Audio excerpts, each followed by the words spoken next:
Assalamualaikum warahmatullahi wabarakatuh. Perkenalkan, nama saya Sulha Fitria. Saya merupakan peserta Latsar CPNS Angkatan 71 dari Kota Serang dan dari kelompok 1.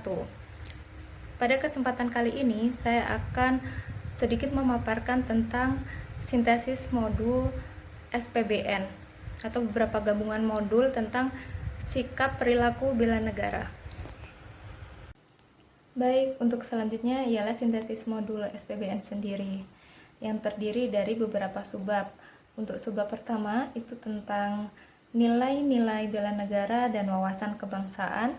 Kemudian untuk subbab kedua itu mengenai tentang isu strategis kontemporer dan analisis isu kontemporer sendiri. Kemudian untuk subbab ketiga itu mengenai kesiapsiagaan bela negara. Kemudian kita akan masuk ke nilai bela negara. Di sini terdapat yang pertama adalah sejarah. Sejarah pergerakan kebangsaan perlu kita ketahui karena menjadi dasar pemahaman tentang wawasan kebangsaan secara komprehensif. Indonesia telah dijajah oleh bangsa Belanda dan bangsa Jepang. Oleh bangsa Belanda selama 350 tahun, sedangkan oleh bangsa Jepang selama 3,5 tahun. Titik awal pergerakan nasional di Indonesia adalah dibentuknya organisasi yang bernama Budi Utomo pada tanggal 20 Mei 1908. Sehingga pada hari itu ditetapkan sebagai Hari Kebangkitan Nasional.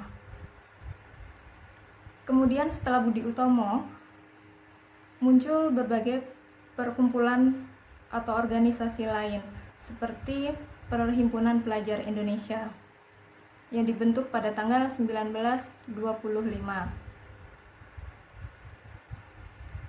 Kemudian pada tanggal 28 Oktober 1928 dilaksanakan suatu Kongres Pemuda II dengan hasil rumusan yang kita kenal sebagai Sumpah Pemuda.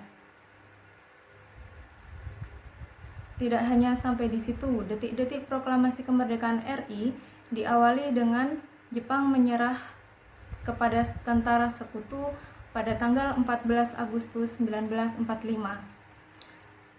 Sebelumnya, Republik Indonesia, negara kita pun telah membentuk suatu badan penyelidik usaha persiapan kemerdekaan Indonesia serta Panitia Persiapan Kemerdekaan Indonesia atau yang dikenal dengan PPKI untuk mempersiapkan kemerdekaan. Dan pada akhirnya pada tanggal 17 Agustus 1945 pukul 10 di Jalan Pegangsaan Timur nomor 56 teks proklamasi dibacakan serta sangsaka merah putih juga dikibarkan.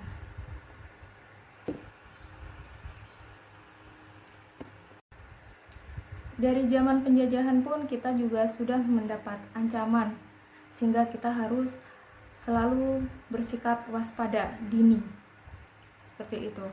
Ancaman adalah setiap usaha dan kegiatan baik di dalam negeri maupun di luar negeri yang bertentangan dengan Pancasila dan mengancam atau membahayakan kedaulatan negara, keutuhan wilayah negara Kesatuan Republik Indonesia, dan keselamatan segenap bangsa. Sedangkan kita perlu memiliki sikap kewaspadaan dini, yakni adalah sikap tanggap, kesiapsiagaan, upaya-upaya pencegahan dan tindakan penanggulangan kejadian luar biasa yang dapat kita cegah dengan cepat dan tepat. Subbab yang selanjutnya adalah wawasan kebangsaan. Wawasan kebangsaan adalah cara pandang bangsa Indonesia dalam mengelola kehidupan berbangsa dan bernegara yang dilandasi oleh jati diri bangsa atau nation character dan kesadaran terhadap sistem nasional atau national system yang bersumber dari Pancasila, Undang-Undang Dasar Negara Republik Indonesia tahun 1945, NKRI, dan Bhinneka Tunggal Ika, guna memecah berbagai persoalan yang dihadapi bangsa dan negara demi mencapai masyarakat yang adil, aman, makmur, dan sejahtera.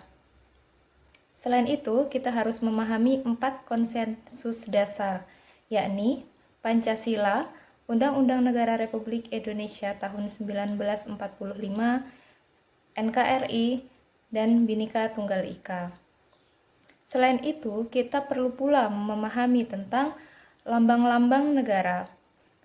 Yang pertama yakni bendera negara, yakni bendera Sang Merah Putih, bahasa Indonesia, kemudian lambang negara, yakni Garuda Pancasila, dan lagu kebangsaan Indonesia Raya.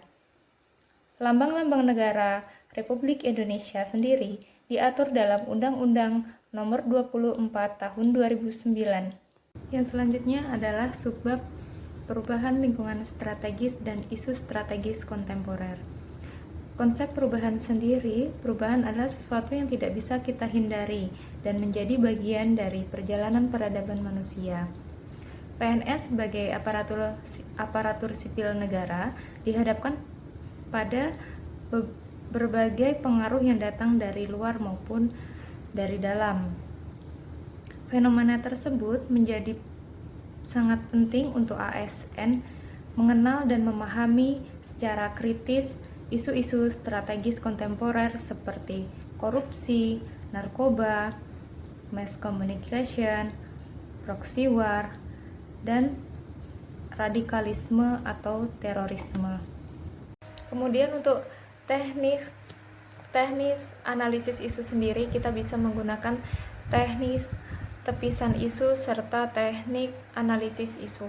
Untuk teknik tepisan isu sendiri itu menetapkan rentang penilaian 1-5 pada kriteria aktual, kelayakan, problematik, dan kelayakan. Kemudian bisa menggunakan alat bantu yang disebut USG, merupakan kepanjangan dari urgensi, seriousness, dan growth. Kemudian untuk teknis analisis isu, itu kita bisa menggunakan mind mapping, fishbone diagram, serta analisis SWOT.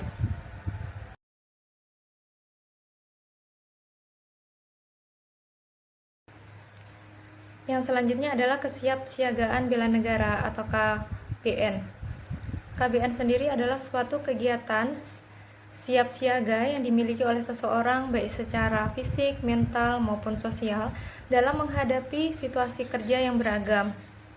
Untuk kegiatan kesiapsiagaan bela negara sendiri itu bisa dilakukan dengan pelatihan baris berbaris atau PBB, kemudian keprotokolan, kemudian kewaspadaan mandiri, kewaspadaan dini, dan bisa juga dengan membangun tim. Nah, sebagai calon aparatur sipil negara, kita juga harus mengetahui tugas dan fungsi pegawai ASN yang telah dijelaskan dalam pasal 11 Undang-Undang ASN. Yakni yang pertama adalah melaksanakan kebijakan publik, yang kedua adalah memberikan pelayanan publik, dan yang ketiga adalah mempererat persatuan dan kesatuan negara Republik Indonesia. Demikian sedikit pemaparan mengenai pelajaran agenda 1, yakni sikap dan perilaku bela negara dari saya. Selanjutnya saya ucapkan terima kasih. Wassalamualaikum warahmatullahi wabarakatuh.